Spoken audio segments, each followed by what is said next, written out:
Sengaja dari Titus 3 ayat 1-12 dalam kaitan dengan tema perayaan Natal, intinya adalah mempersembahkan hidup dan karya bagi kemuliaan Tuhan.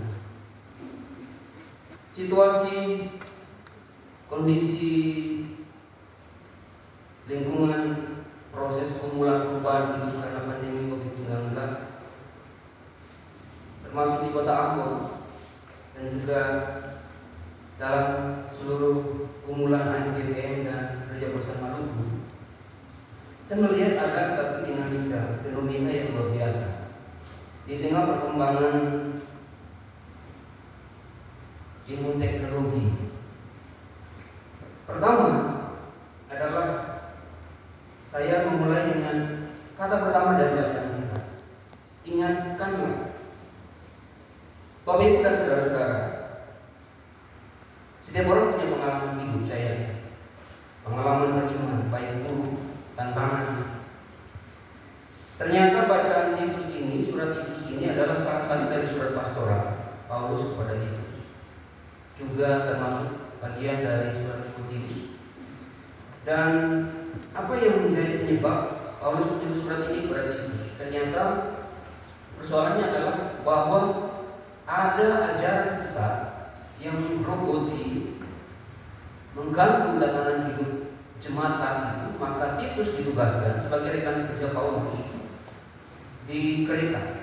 Kalau kita membaca 3 pasal ini, ternyata ada bagian-bagian penting yang diawali dengan surat dalam postur surat salam, kemudian persyaratan syarat-syarat menjadi penantunan di akhir, kemudian kewajiban orang tua. Dan menariknya bagi saya, kenapa saya memilih bagian penutup dari bacaan ini? Sebab saya mengisyaratkan bacaan ini ada hal penting yang luar biasa yang berkaitan dengan tema kita, tema Natal di tahun 2020 ini, berkaitan dengan tanggung jawab kita sebagai ANGP. Kalau dulu orang menulis surat, ya surat cinta, apalagi anak muda, dulu belum ada Android, orang suka menulis surat cinta. Kita memang satu orang yang bisa tulis surat cinta, mesti langsung tanya cewek, ya. Tapi ada orang yang bisa ungkapkan, makanya tulis surat cinta. Tapi zaman sekarang di tengah perkembangan IT, orang bisa lewat Facebook bisa mengungkapkan cinta, lewat WA, Twitter. Menariknya Bapak Ibu, lewat Facebook, satu kali kemarin, beta kaget dan satu status. Kayaknya status itu dari anak orang Galala. Status itu dalam begini pendek saja. Hancur ale Elsa. Kita cari apa maksudnya. Bapak Ibu pernah nonton, teman-teman angkatan muda nonton film yang lagi top di RCTI sekarang, viral? Film apa? Ikatan Cinta, yang Elsa dengan Al itu, sing ada yang nonton? Sing ya? Semua sudah YouTube. Tapi Elsa, status itu yang mengisyaratkan dia bilang hancur ale Elsa.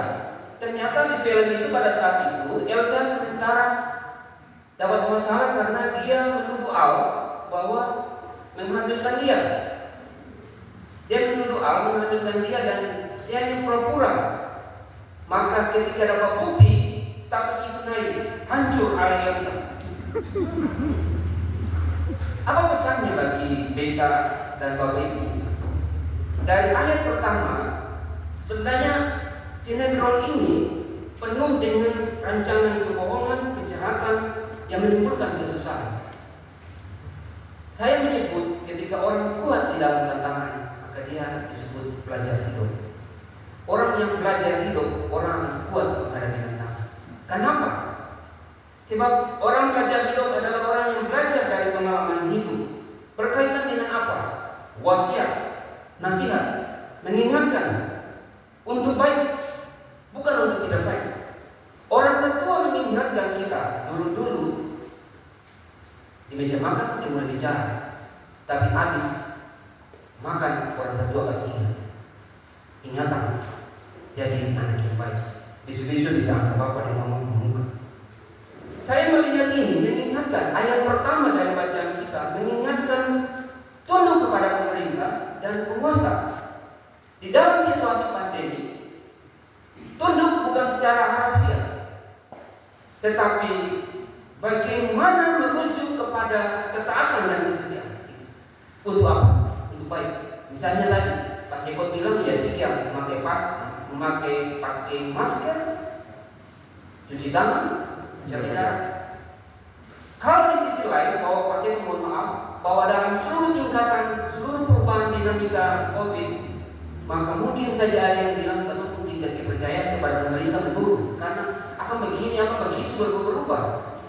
Tapi dari sisi kita memahami nilai, maka tunduk yang dimaksudkan di sini adalah bagian dari ketaatan dan kesetiaan.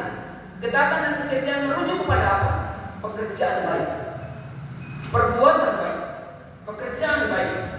Mengingatkan, Paulus mengingatkan Titus untuk ingatkanlah mereka sebagai bagian dari sebuah tanggung jawab melakukan kebaikan, tidak membuat masalah, tidak cari-cari masalah. Dan nasihat itu dapat di mana? Bagi kita hari ini, tadi saya bilang pertama di meja makan. Tapi sekarang, apakah memang bisa tahu di rumah? Tapi kita melihat orang punya meja makan sudah berubah. Tanpa cili garam, karena masih ada di meja makan. Disitulah nasihat dan nilai-nilai yang kaya yang kita temui. Ketika orang tertua ketuncul tangan ambil cili garam di meja makan, disitulah kita ingatkan tentang nilai-nilai kebaikan.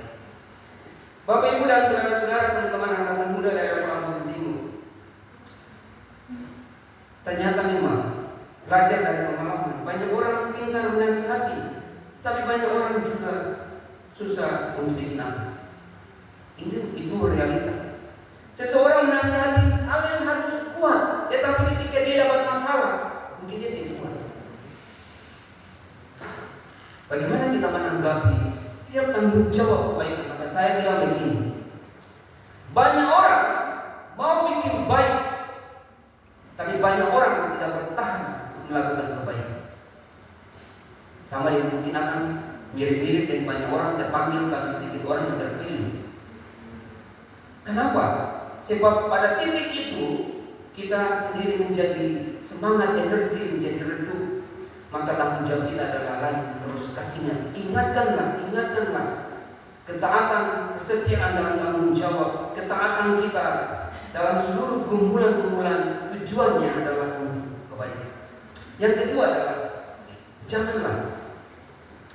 janganlah pada ayat janganlah dan hindari, ayat kedua dan ayat 9 dari bacaan kita. Saya melihat hal penting di sini Bapak Ibu. Janganlah memfitnah, hindarilah persoalan yang dicari-cari dan buruk. Itu Paulus bilang. Janganlah bertengkar, hindarilah persoalan selisih, percekcokan, pertengkaran, iman, hukum Taurat. Ini penting sebagai bagian dari sebuah tanggung jawab. Maka jauhilah yang tidak taat. Sebab satu kali bilang, 2 kali bilang, dia saya mau dengar. Paulus bilang, Titus kasih ingatkan, jauhilah dia, supaya ada tanggung jawab pada orang lain untuk diingatkan melakukan kebaikan. Untuk apa Bapak Ibu? Janganlah, hindarilah.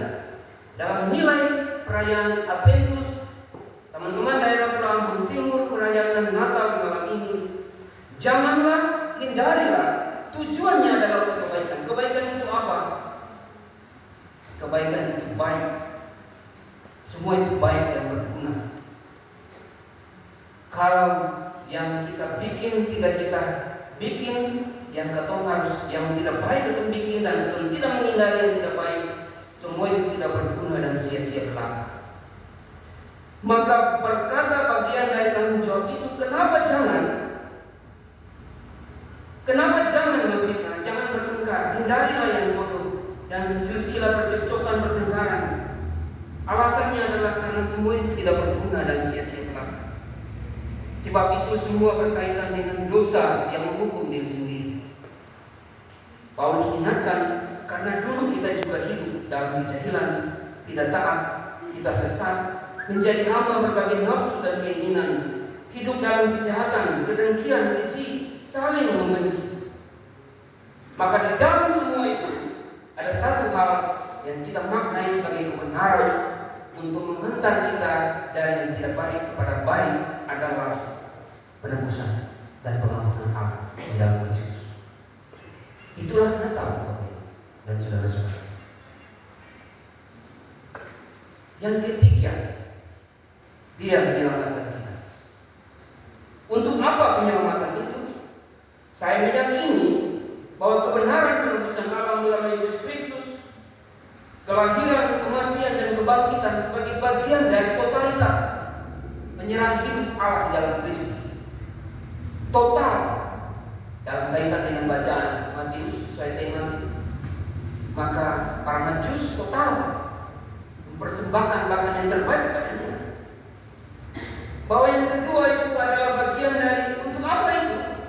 Seluruh Natal, penebusan dan pengampunan Allah dalam Kristus itu adalah untuk kemurahan. Itu adalah kemurahan Allah, juru selamat kita.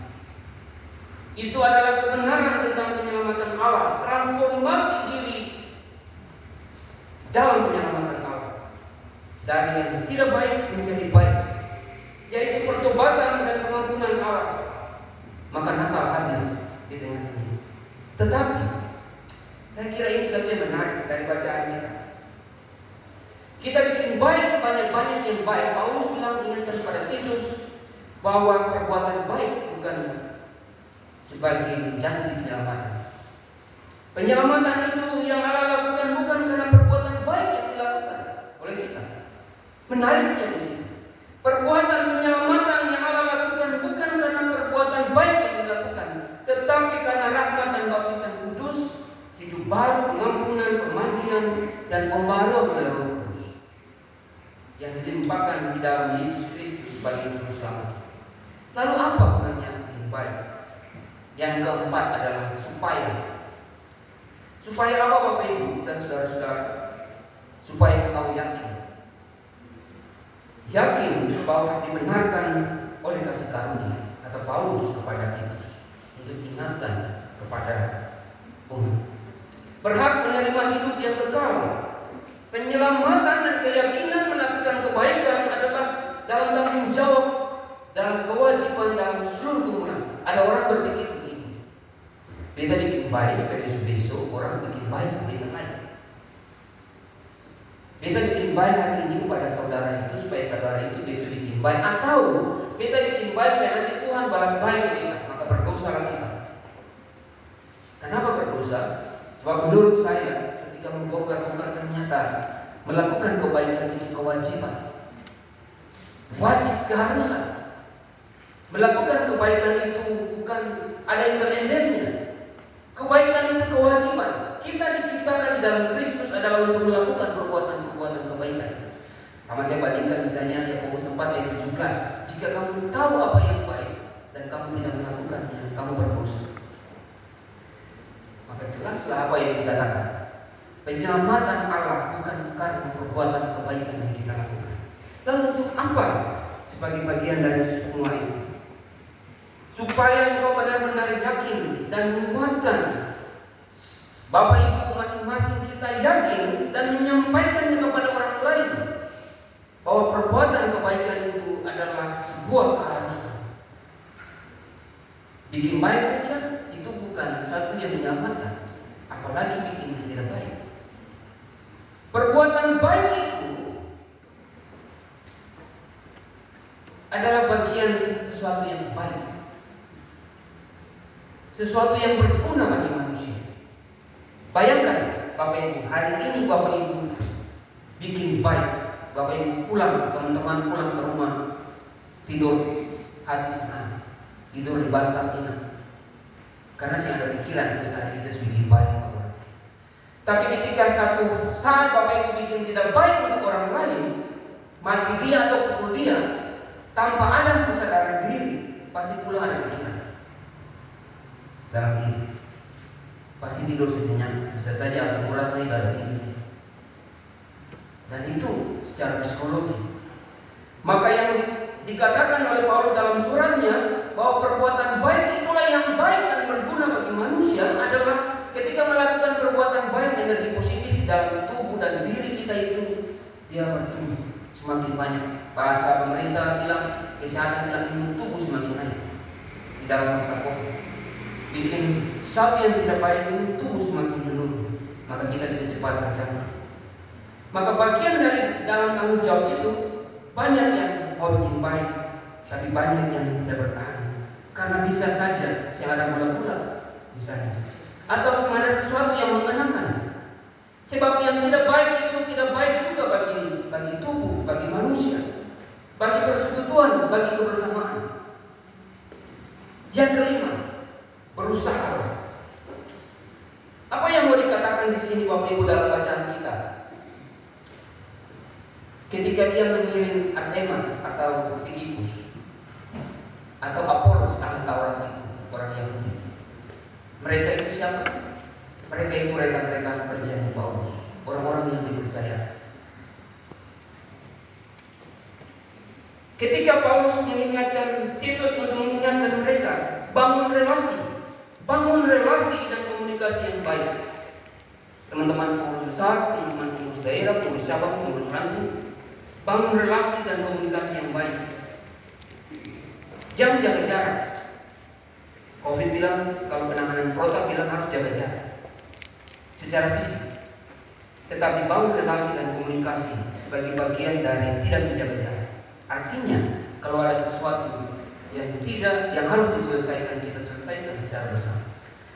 Jangan tinggal diam. Bahasa pakai basis harus semakin progresif dalam tanggung jawab yang semakin kreatif untuk mengembangkan daerah ini. Tanggung jawab AGP. Atas tugas dan tanggung jawab harus setia. Seperti yang Paulus bilang, beta harus membaca tersirat. Paulus bilang, datanglah ke Nikopolis setelah itu. Mengisyaratkan Paulus bilang ada musim dingin. Jadi berani bisa baca tanda-tanda zaman, tanda-tanda alam. Kalau sesuatu yang bisa menjadi beban, jangan pikir, jangan lakukan. Tetapi jika ada kesempatan, lakukanlah semuanya. Bisa baca tanda-tanda zaman. Maka bangun relasi, bangun komunikasi yang baik di dalam setiap tanggung jawab unggulan bersama. Berusahalah untuk itu. Yang keenam, tolonglah. Saling menolong teman dan kerabat atau orang lain supaya dia tidak kekurangan dan kesusahan di dalam bacaan kita. Apa tanggung jawab kita di tengah COVID-19?